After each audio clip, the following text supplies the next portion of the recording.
pemirsa, selamat datang di Investa News. Kembali lagi bersama saya Gedia Suratmandalas yang akan menemani Anda selama beberapa menit ke depan untuk membahas seputar dunia investasi edisi Rabu 21 Desember 2022. Berita pertama pada hari ini, pada perdagangan Selasa, indeks harga saham gabungan ditutup melemah 0,17%. Sepanjang perdagangan, indeks komposit berfluktuasi pada rentan harian 6.715,05 hingga 6.792,2.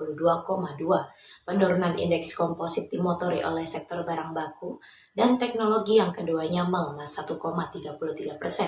Kapitalisasi pasar terpantau pada posisi 9.340,87 triliun rupiah. Saham PT Bank Rakyat Indonesia hanya ditransaksikan yaitu senilai 389,16 miliar rupiah. Saham BBRI mengalami koreksi 1,21% ke level 4.910. Lalu ada saham PT Bank Sentral Asia yang mencatat nilai transaksi 354,12 miliar rupiah. Saham BBCA pun ditutup melemah 0,87% ke harga 8.575. Saham yang terkoreksi paling dalam adalah PT Bank Neo Commerce yang ditutup di level 665 atau melemah 6,99%. Kemudian saham PT Panin Financial dengan koreksi 6,98%. Lalu ada saham PT Geoprima Solusi melemah 6,94%. Dari dalam negeri, pelaku pasar cenderung mengantisipasi hasil rapat Dewan Gubernur Bank Indonesia pada 22 Desember. RDGBI diyakini akan menaikkan suku bunga acuan sebesar 25 basis poin atau lebih rendah dari kenaikan sebesar 50 basis poin. Dalam beberapa bulan sebelumnya, rupiah juga ditutup melemah pada akhir perdagangan Selasa, meski indeks dolar bergerak di zona merah. Terpantau rupiah ditutup melemah tipis 6 poin atau sebesar 0,04% ke 15.602 rupiah per dolar Amerika Serikat. Sementara itu indeks dolar Amerika Serikat turun 0,50%. Laju IHSG yang lesu ini sejalan dengan indeks utama Asia yang juga ditutup di zona merah pada Selasa. Sama halnya juga terjadi pada indeks utama Amerika Serikat yang melemah pada Senin 19 Desember. Berita selanjutnya datang dari proyeksi IHSG. Indeks harga saham gabungan kembali melemah pada perdagangan kemarin. Indeks saham ditutup turun 0,17%. Akan tetapi aksi jual investor asing masih mulai berkurang. Investor asing mencetak net sell 38,88 miliar rupiah. Hari ini, analis menilai pelaku pasar masih mengambil posisi wait and see. Pelaku pasar mengantisipasi kebijakan moneter yang diambil Bank Indonesia dalam rapat Dewan Gubernur yang digelar pekan ini. Karena itu, IHSG berpotensi bergerak sideways dengan kecenderungan tertekan. Belum ada sentimen dominan pasar lebih akan dipengaruhi aksi trading investor terhadap tiap sahamnya, ujar Nicodemus Kristiantoro, Research and Consulting Manager Infovesta Utama. Menurut hitungan Niko, support IHSG hari ini berada di level 6.715, sementara resisten berada di 6.810. Analis Pintraco Sekuritas Alrik Paskalis Tembolang melihat secara teknikal IHSG membentuk pola doji star. Ia memperkirakan IHSG hari ini akan kembali bergerak fluktuatif di atas critical support di level 6.720, resisten di 6.880. Alrik menilai salah satu faktor yang membayangi pergerakan IHSG adalah antisipasi hasil rapat Dewan Gubernur Bank Indonesia. Ia juga memperkirakan akan ada kenaikan suku bunga acuan sebesar 25 basis poin.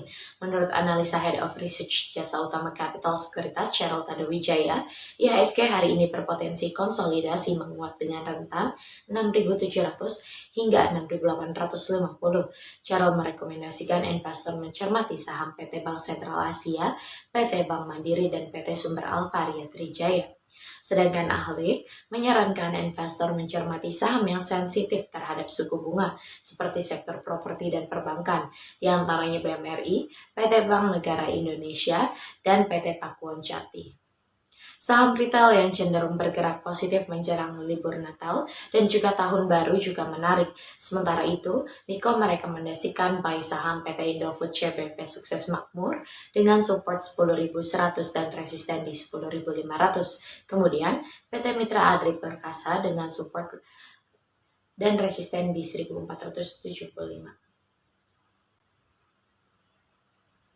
Beralih pada sektor komoditas, harga emas dunia menguat pada perdagangan Selasa petang. Harga emas menguat ditopang turunnya nilai dolar.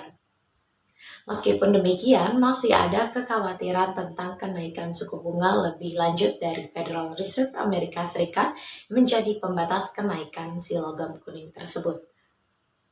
Pada perdagangan Selasa, 20 Desember pukul 15.45 waktu Indonesia bagian Barat, kontrak emas paling aktif pengiriman Februari di divisi COMEX New York Exchange menguat 0,75% menjadi 1.811,25 US dollar per troy ounce. Sementara itu di pasar spot, harga emas juga menguat 0,71% ke level 1.800,20 US dollar per troy ounce.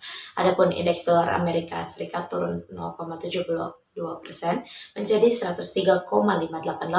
Pada pekan lalu, pejabat Fed Jerome Powell menyatakan bahwa Bank Sentral Amerika Serikat akan menaikkan suku bunga lebih tinggi tahun depan untuk mengekang inflasi.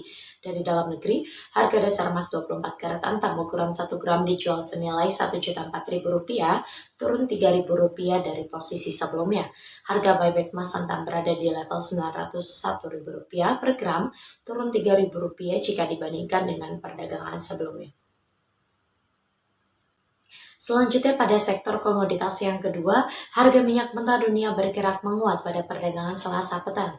Kenaikan tersebut terjadi di tengah pelemahan nilai dolar Amerika Serikat dan adanya rencana negeri Paman Sam untuk mengisi kembali cadangan minyak strategisnya. Akan tetapi, laju kenaikan dibatasi oleh ketidakpastian atas dampak meningkatnya kasus COVID-19 di China yang merupakan importir minyak utama dunia.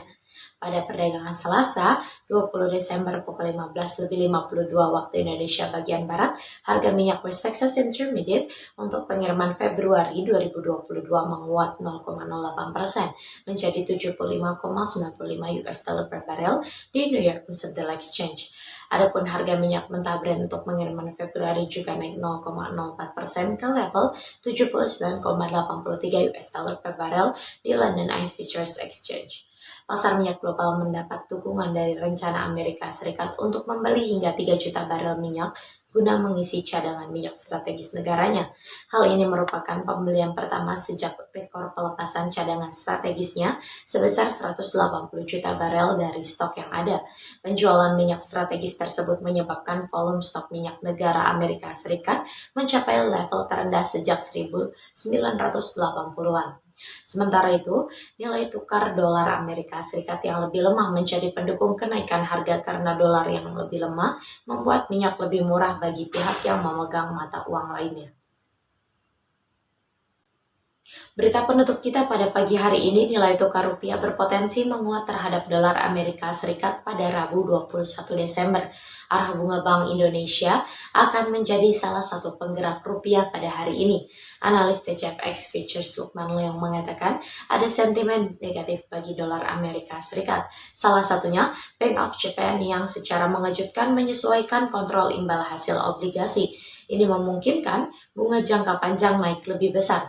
Keputusan Bank of Japan tersebut memperburuk sentimen risk-off dan mendistorsi pasar valuta asing.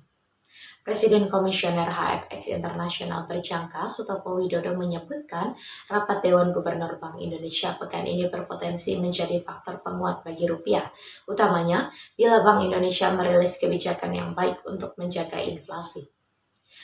Sutopo memprediksikan rupiah hari ini akan bergerak antara 15.575 hingga 15.650 rupiah.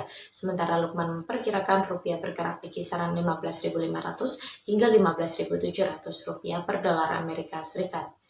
Kurs spot rupiah kemarin ditutup turun tipis 0,04% ke 15.603, tapi kurs justru turun naik tipis 0,08% menjadi 15.608 rupiah per dolar Amerika Serikat. Berita tersebut sekaligus menjadi berita penutup kita pada perjumpaan kali ini. Saya Gadia Serenandalas pamit undur diri, sampai jumpa.